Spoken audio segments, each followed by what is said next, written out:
माह में ग्रह दोष समाप्त करने के लिए ज़रूर करें ये 3 काम। जय श्री राधे कृष्णा मित्रों, स्वागत है आपका आपके अपने चैनल मीरा संस्थान में। शास्त्रों में ज्येष्ठ के महीने का खास महत्व बताया गया है। इस महीने में सूर्य देव और हनुमान जी की पूजा का विशेष महत्व है।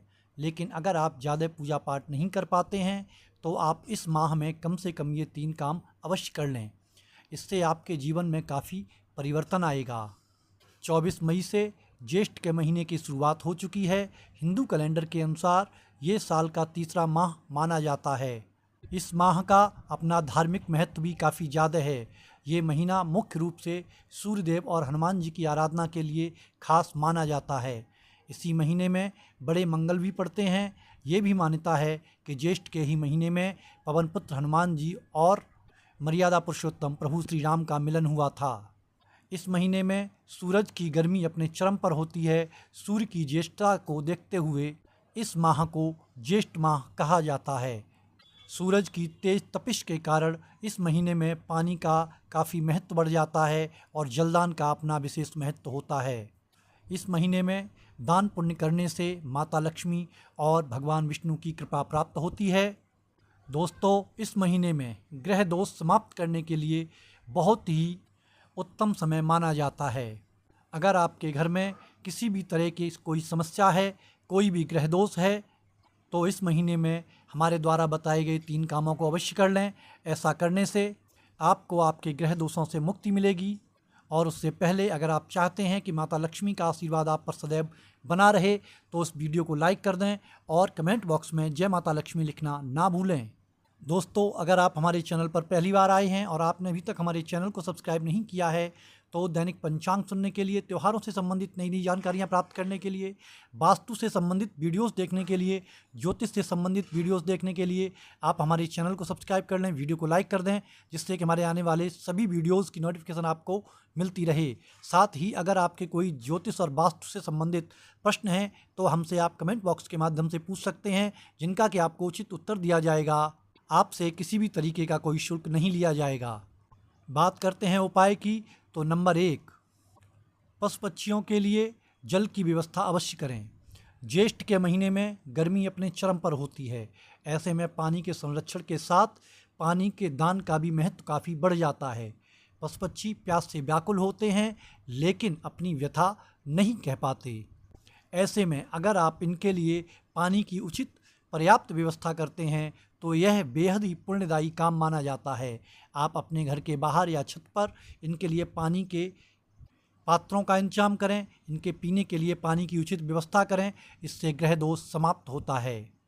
साथ ही आपके जीवन में आ रही तमाम कठिनाइयाँ, परेशानियों का अंत होता है। नंबर 2, सूर्य को जल दें। शास्त्रों में सूर्य को जल चढ़ाना हमेशा ही शुभ माना गया है। इस कारण ज्येष्ठ का महीना सूर्य उपासना के लिए बेहद ही खास माना गया है। आपको इस महीने में सुबह ब्रह्म मुहूर्त में जागकर नारायण और माता लक्ष्मी का ध्यान करना चाहिए और स्नान आदि करने के पश्चात सूर्य नारायण को जल देना चाहिए। सूर्य को अर्घ्य देते समय तांबे के कलश का प्रयोग करना चाहिए। साथ ही जल में रोली और लाल चंदन पुष्प अक्षत डालकर सूर्य नारायण को जल अर्पण करें। ऐसा करने से व्यक्ति के मान सम्मान में बढ़ोतरी होती है और नौकरी में तरक्की के मार्ग खुलते हैं। जीवन की तमाम बाधाएं समाप्त होती हैं और जीवन में सकारात्मकता का वास होता है। नंबर 3, तिल का दान करना चाहिए। ज्येष्ठ के महीने में तिल का दान करने का भी अपना विशेष महत्व माना गया है। शास्त्रों के मुताबिक तिल का दान करने से ज्येष्ठ के महीने में आपको शुभ फलों की प्राप्ति होती है। ज्येष्ठ के महीने में तिल का दान करने से अकाल मृत्यु भी टाली जा सकती है। शास्त्रों में इस माह में एक समय ही भोजन करने की बात कही गई है। साथ ही इस महीने में बेल का सेवन करना महत्वपूर्ण माना गया है, लेकिन इस महीने में बैगन का सेवन नहीं करना चाहिए। वैज्ञानिकों की माने तो ये सारे नियम गर्मी के मौसम को देखकर बनाए गए हैं, क्योंकि गर्मियों में पेट की समस्याएं बढ़ जाती हैं। ऐसे में बेल काफ़ी लाभकारी माना जाता है। अब बात करते हैं ज्येष्ठ के महीने के पहले दिन से हमें क्या करना चाहिए। तो सबसे पहले दोस्तों, अगर आप अपने सरकारी कार्यों को बिना किसी रुकावट के पूरा करना चाहते हैं तो आज से ही अपने घर के बुजुर्गों का आशीर्वाद लेना शुरू कर दें, उनके चरण वंदन करना शुरू कर दें और सूर्यदेव के इस मंत्र का 108 बार जाप करना आरंभ कर दें। मंत्र है ओम घृणी सूर्याय नमः। नंबर 2, अगर आप मानसिक रूप से जीवन में शांति चाहते हैं तो आपको सूर्यदेव को जल चढ़ाने के साथ गायत्री मंत्र का भी पाठ करना चाहिए। मंत्र इस प्रकार है ओम भूर्भुवः स्वः तत्सवितुर्वरेण्यं भर्गो देवस्य धीमहि धियो यो न प्रचोदयात्। नंबर 3, अगर आपके जीवन में कठिनाइयाँ आ रही हैं और आप हर प्रकार का सुख चाहते हैं तो आपको सूर्यदेव के निमित्त व्रत करना चाहिए और उनको नियमित जलदान करना चाहिए और सूर्यदेव के साथ कनेर के पौधे की भी विधिवत पूजा करनी चाहिए। लेकिन अगर आप व्रत करने में सक्षम न हो तो केवल सूर्यदेव को जल और कनेर के पौधे की तस्वीर की विधिवत पूजा भी कर सकते हैं। इससे आपके सुखों में वृद्धि होगी। नंबर 4, अगर आप जीवन में सुख शांति और मनोवांछित फल की कामना चाहते हैं तो इस माह में आपको श्री दुर्गा देवी के अर्गला स्रोत का पाठ करना चाहिए। दोस्तों, ये अर्गला स्रोत आपको दुर्गा सप्तशती नामक पुस्तक में मिलेगा। लेकिन अगर आपके पास दुर्गा सप्तशती नहीं है तो आपको इंटरनेट के माध्यम से भी दुर्गा सप्तशती का ये अर्गला स्रोत बड़ी ही आसानी से मिल जाएगा। नंबर 5, अगर आप किसी को अपने वश में करना चाहते हैं या किसी को अपनी तरफ आकर्षित करना चाहते हैं तो आपको लाल कनेर के वृक्ष का स्मरण करते हुए या लाल कनेर के वृक्ष के नीचे बैठकर बताए हुए मंत्र का 101 बार जाप करना चाहिए। मंत्र है ओम अमुक अमुक हुम हुम स्वाहा। मित्रों, आपको अमुक के नाम पर अमुक शब्द की जगह उस व्यक्ति का नाम लेना चाहिए जिसको कि आपको अपनी तरफ आकर्षित करना है या जिसे आपको अपने बस में करना है। और नंबर 6, अगर आप चाहते हैं कि आपका परिवार, आपके पिता, आपकी माता आपको आपके करियर में आगे बढ़ने के लिए सपोर्ट करें तो आज के दिन आपको सूर्यदेव के सामने खड़े होकर सूर्यदेव को जल अर्पण करने के बाद मंत्र जाप करना चाहिए। मंत्र इस प्रकार है ओम ह्रीम घृण सूर्य आदित्याय श्रीम।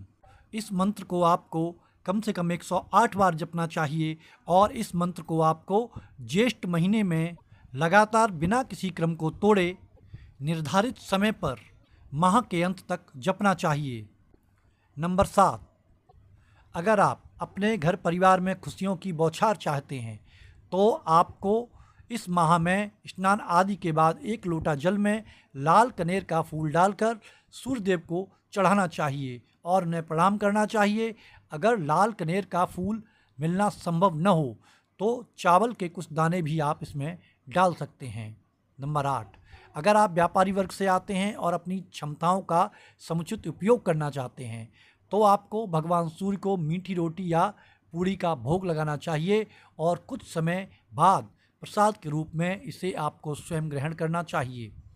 नंबर 9, अगर आप शारीरिक दृष्टि से फिट रहना चाहते हैं तो आपको सूर्यदेव को जल चढ़ाना चाहिए और घर के मंदिर में गुड़ का भोग लगाना चाहिए।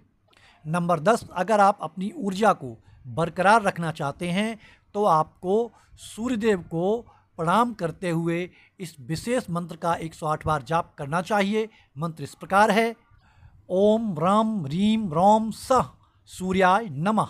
इस मंत्र को आपको कम से कम 108 बार अवश्य जपना चाहिए और निर्धारित समय पर ही जपना चाहिए।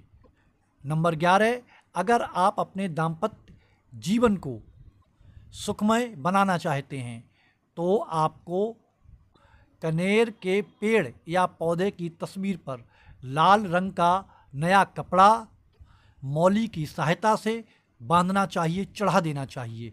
साथ ही उस तस्वीर को नित्य प्रति एक निर्धारित समय पर सूर्य नारायण को जल देने के बाद धूप दिखानी चाहिए और धूप दीप से उसका पूजन करना चाहिए। इस तस्वीर को आप फ़ोन पर भी डाउनलोड कर सकते हैं।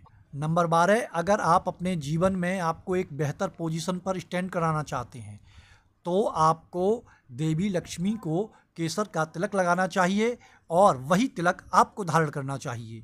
साथ ही माता रानी को दूध, चावल और पंचमेवा से बनी खीर का भोग लगाना चाहिए। बाद में उस प्रसाद को कन्याओं में थोड़ा थोड़ा बांट दें और स्वयं भी उस प्रसाद का पान करें। दोस्तों, यह जानकारियाँ आपको जनरुचि को ध्यान में रखकर दी जा रही थीं। ज्योतिष और धर्म के उपाय और सलाहों को अपनी आस्था के साथ अपने विश्वास पर अवश्य आजमाएं। और माता लक्ष्मी की कृपा प्राप्त करने के लिए कमेंट बॉक्स में जय माता लक्ष्मी अवश्य लिखें। साथ ही हमारा वीडियो पसंद आया हो तो वीडियो को लाइक कर दें। अंत तक हमारे वीडियो को देखने के लिए धन्यवाद। मिलते हैं किसी नई जानकारी, किसी नई वीडियो के साथ। तब तक के लिए आप लोगों को सादर जय श्री कृष्णा।